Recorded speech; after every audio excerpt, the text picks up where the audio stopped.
नमस्कार। अगर आप द्वारका एक्सप्रेसवे पे फ्लैट ले चुके हैं या लेना चाहते हैं तो ये वीडियो आपकी 10 से 15 लाख बचा सकती है। Most people focus on property prices, लेकिन असली कहानी जब चालू होती है जब पोजीशन मिलता है। प्रॉपर्टी लेना आसान है पर सही डिसीजन लेना मुश्किल है। आज मैं आपको property cost, hidden cost, interior cost plus execution realities detail में समझाऊंगा। मैं प्रवीण हूँ, मैं द्वारका एक्सप्रेसवे में बेस्ड हूँ। मेरी मैन्युफैक्चरिंग यूनिट सेक्टर 104 में है।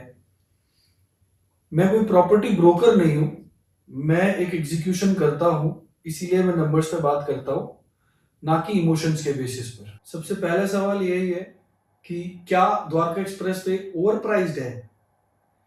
अगर हम बात करते हैं कुछ प्रोजेक्ट्स की, जैसे M3M टाटा लावीदा या फिर हमारा पूरी इमराल्ड बे, तो तकरीबन एवरेज जो रेंज जाती है वो 12,000 से 18,000 रुपए स्क्वायर फुट रेंज जाती है। इन सब चीज़ों में अगर हमें देखना है कि क्या ये ओवर प्राइस्ड है नहीं है, उसके लिए हमें तीन चीज़ों का ध्यान रखना होता है। पहली चीज़ कि प्रोजेक्ट की कंप्लीशन कैसी है, प्रोजेक्ट क्या कंप्लीट हो रहा है, इंफ्रास्ट्रक्चर कितना पूरा हुआ नहीं हुआ, क्या हो सकता है, क्या पॉसिबिलिटीज है कितने टाइम में होने की। दूसरा, उसकी कनेक्टिविटी कैसी है, कि कनेक्टिविटी स्ट्रांग होगी तो बट ऑब्वियस है कि आपका ओवर प्राइस ओवर प्राइस लगेगा ही नहीं, वो आपको उसी रेंज में लगेगा जो एक्चुअली होना चाहिए।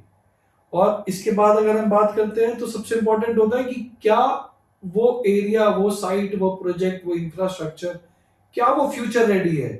अगर है तो कुछ भी ओवर प्राइस नहीं है, अगर नहीं है तो बट ऑब्वियस है कि चीजें आपकी हाइट है। सेकंड क्वेश्चन आता है carpet area versus super area reality. तो जहां बिल्डर 1800 स्क्वायर फीट बताता है वहां 1250 से 1350 का कारपेट एरिया निकलता है। कारपेट एरिया कैलकुलेट करते हैं इंटीरियर्स के लिए और सुपर एरिया कैलकुलेट करते हैं प्रॉपर्टीज के लिए। यहाँ पे 15 से 20% कंफ्यूजन होता है लोगों को कि सुपर एरिया कारपेट एरिया में किस तरह से क्या कॉस्ट कैसे कैलकुलेट करें। लोग प्रॉपर्टी लेते हैं और उसके बाद उनको समझ में आता है कि उसके पीछे कुछ हिडन कॉस्ट भी है। तो तीसरा क्वेश्चन आता है कि प्रॉपर्टी पे हिडन कॉस्ट क्या क्या होती है। हिडन कॉस्ट होती है आपकी registry, GST, club charges, IFMS interest free maintenance security जिसको बोलते हैं। उसके बाद आपकी पार्किंग और क्लब चार्जेस तकरीबन तकरीबन 8 से लेके 12% एक्स्ट्रा ऐड हो जाता है किसी भी प्रॉपर्टी डील में, जब भी आप कोई भी इन्वेस्टमेंट करते हैं या फिर एंड यूज के लिए कोई प्रॉपर्टी प्रोक्योर करते हैं। लोग जनरली ईएमआईज कैलकुलेट करते हैं लेकिन ओवरऑल कॉस्ट कैलकुलेट नहीं करते हैं, जो एक बहुत बड़ा रिस्क फैक्टर है। अभी कोई भी इन्वेस्टर है या फिर एंड यूजर है, उसको हर एक कॉस्ट को पहले से एग्जामिन कर लेना चाहिए। इंटीरियर रियलिटीज की अगर बात करते हैं तो द्वारका एक्सप्रेस पे आम क्वेश्चन है 3 BHK का इंटीरियर कॉस्ट कितना आता है।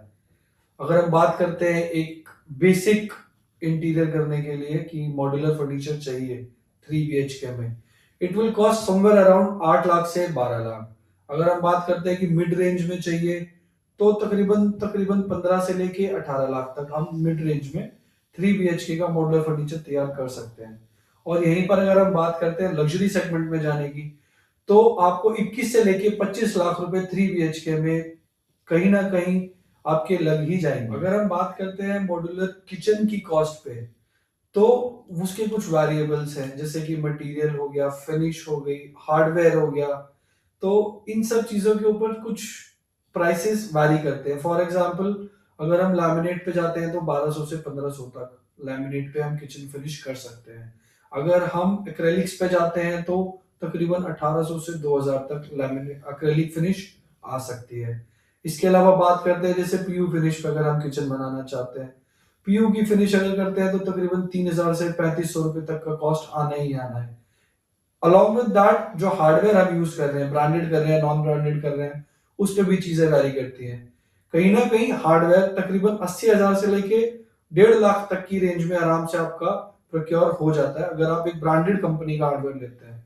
उसके अलावा कुछ एसेसरीज होती हैं, पेंटर यूनिट्स हो गई, आपकी पुल आउट्स हो गए, कोई भी टैंडम हो गए, कोई भी चीजें हो गई, वो आपकी एक्स्ट्रा एसेसरीज कॉस्ट होती है जो तकरीबन हर कोई आपसे चार्ज करता है। इंटीरियर्स करते समय अक्सर लोगों का सवाल आता है प्लाईवुड लगाएं, एसडीएचएमआर लगाएं, या कौन सी चीज को, कौन से मटेरियल को कहाँ लगाएं। तो प्लाईवुड की एक अपनी क्वालिटी है, प्लाईवुड बहुत स्ट्रांग होता है। SDHMR as MR is that means moisture resistant. तो कई आइटम ऐसे हैं जिसमें आपको SDHMR ही लगाना सुटेबल होता है, कई आइटम ऐसे होते हैं जिसमें प्लाईवुड ही लगाना सुटेबल होता है, कई आइटम ऐसे हैं जहां पे आपको बॉयलो बोर्ड ही लगाना जरूरी है।